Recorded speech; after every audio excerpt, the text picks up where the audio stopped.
This week in the open mic universe, we look back at Elimination Chamber.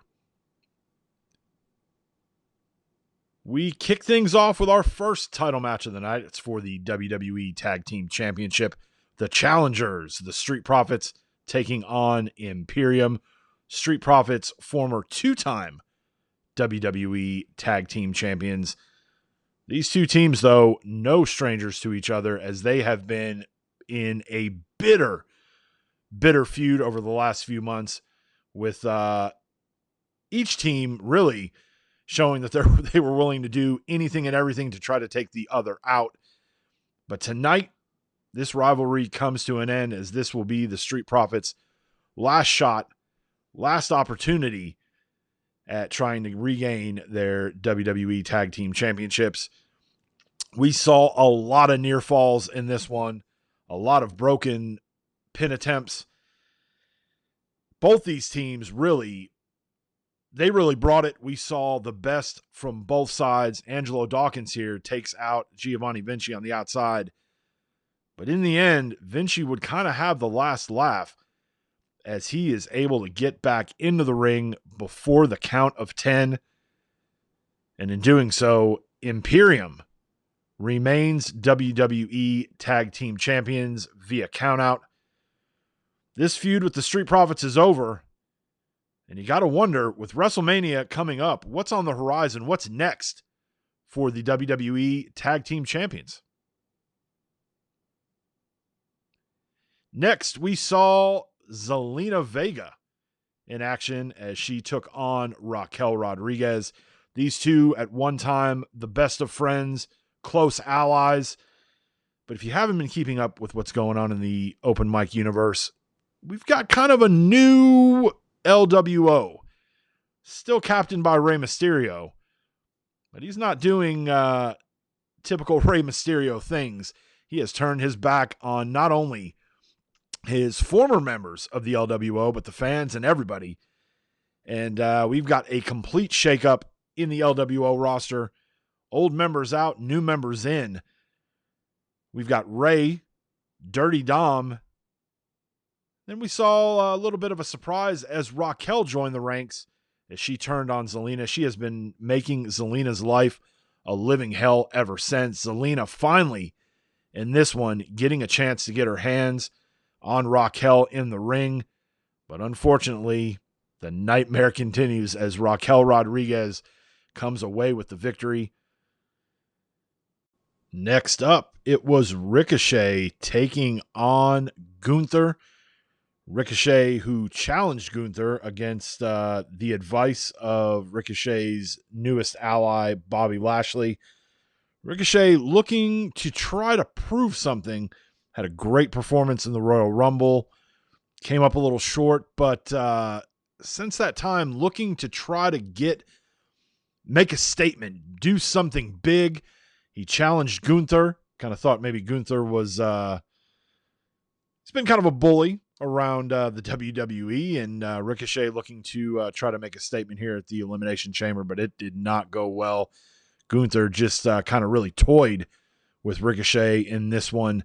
Not much offense from Ricochet in this one. Really dominated by Gunther all the way through. We did have a little controversy here at the end, as Ricochet clearly has his hand on that bottom rope, but the referee didn't see it, and the referee's decision is final. So Gunther the winner. Then we move on to the WCW Cruiserweight Championship. The champion, Dirty Dom, taking on Santos Escobar. Escobar and Dom have feuded for a long time. We thought we saw a little bit of maybe the two of them coming together. But as the LWO story kind of played out, we kind of found out that it was all really a ruse. And Dom was really working with his dad. And so Dom, who has been Cruiserweight champion since Halloween Havoc,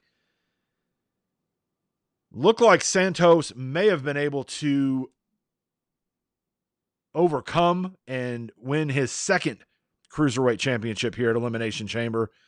But in the end, LWO goes 2-0 on the night.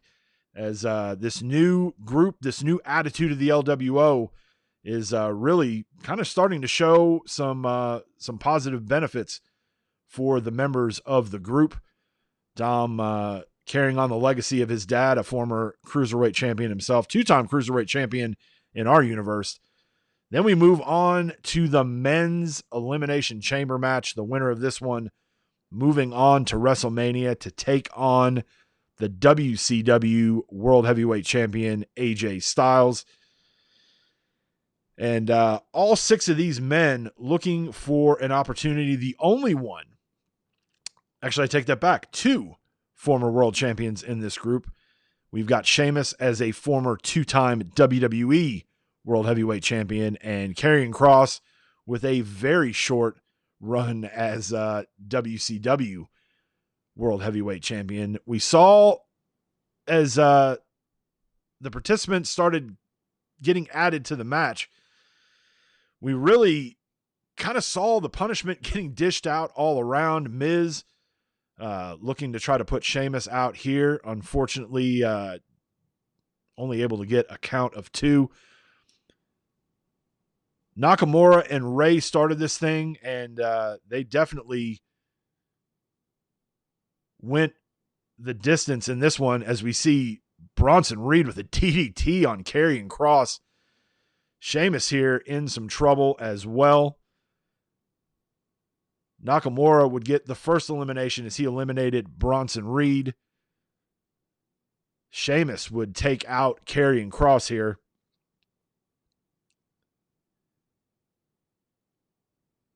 And then Ray would eliminate Shinsuke Nakamura, and we are down to 3. It's The Miz, Sheamus, and Rey Mysterio. And before Shinsuke is even able to exit the structure, Sheamus takes Miz out, and we're down to 2. Sheamus and Miz. Near fall here from Rey Mysterio, but Sheamus able to kick out. Ray up top, splash off the top rope. He would go for the cover here and get the count of 3, as Rey Mysterio is going to head to WrestleMania to take on AJ Styles. The LWO with a clean sweep on the night. We're starting to see that maybe this new perspective, this new outlook from Rey Mysterio definitely paying off. Next up, we had Drew McIntyre taking on Ken Shamrock. We saw Shamrock make his return to wrestling at the Royal Rumble as one of our special guest participants. And the world's most dangerous man did not disappoint. He came out looking like he hadn't missed a step. Lots of eliminations on the night, and one of the most notable being Drew McIntyre. McIntyre took out his frustrations online, as we come to expect from the Scottish psychopath. Wouldn't deal with Shamrock face to face, ended up attacking him from behind, which led us here to this match here at Elimination Chamber.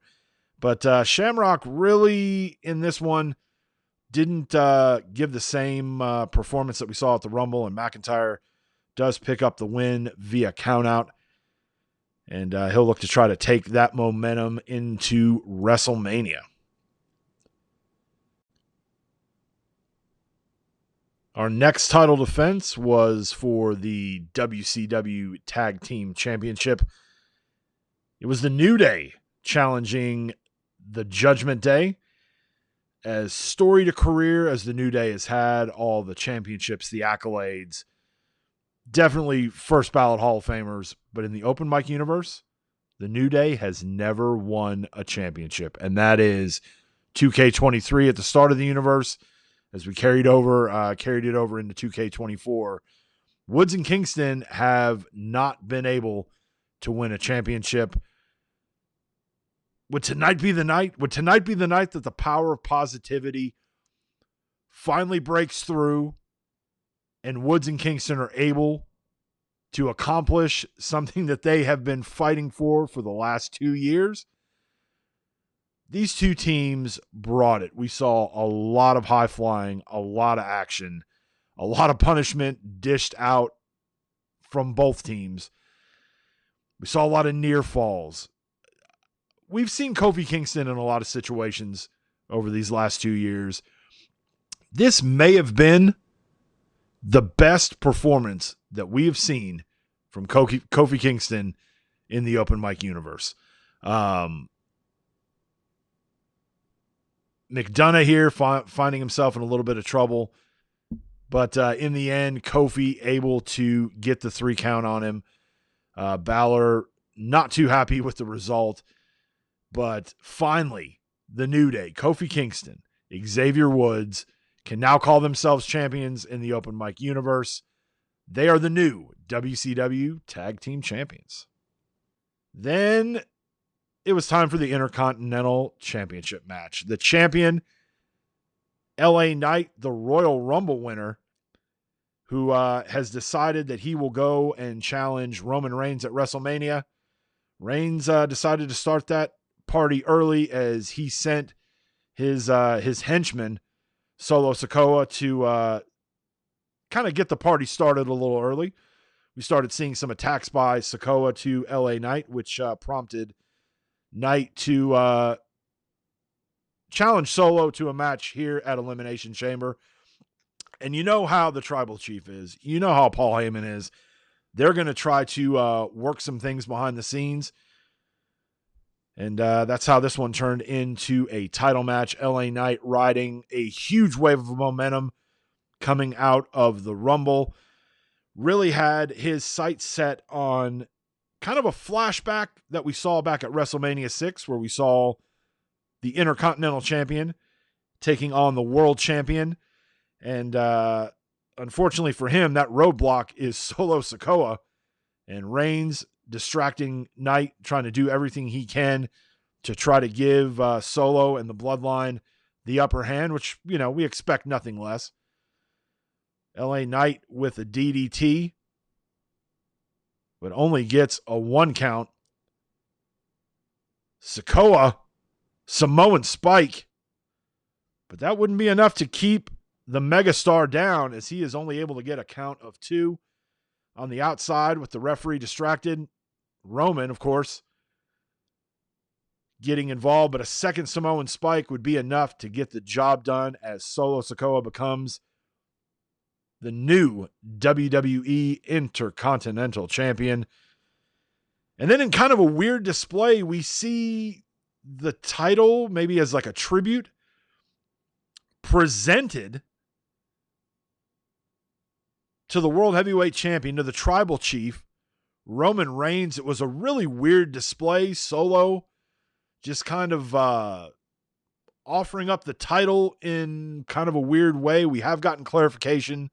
Roman is not Intercontinental Champion. Solo Sikoa is the Intercontinental Champion, but with some sort of weird bloodline type ceremony at the end of this one.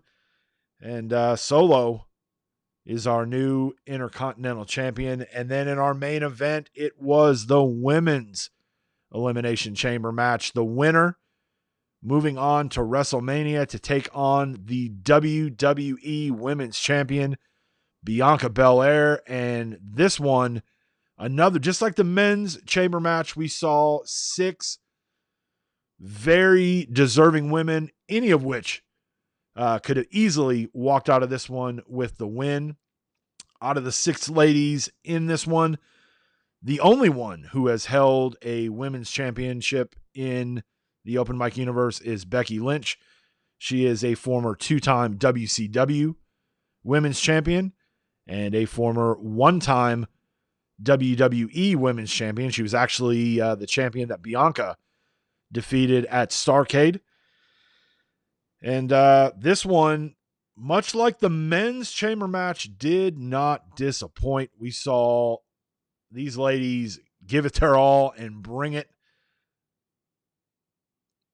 Jade with the first elimination there. You see Jade and Alexa working together. Piper had a fantastic Royal Rumble. She had a great run. She came in early, but really went a pretty good distance in the Rumble, just not able to last until the very end. Jade was kind of the chamber killer. She was eliminating women left and right until she met the man, and Becky would eliminate Jade. And then it was down to 2, Piper Niven and Becky Lynch. And with all that momentum from the Rumble, Piper really expecting to come out with the win, but it would be Becky Lynch that would get the victory, and she will move on to WrestleMania to take on Bianca Belair for the WWE Women's Championship. Hope you guys enjoyed this look back at Elimination Chamber. Be sure to hit that like button, hit that subscribe button, and leave a comment down below. What did you guys think? We're going to be doing this stuff more often as we break down each week with the Raw, Nitro, Thunder, and SmackDown. We'll see you next time.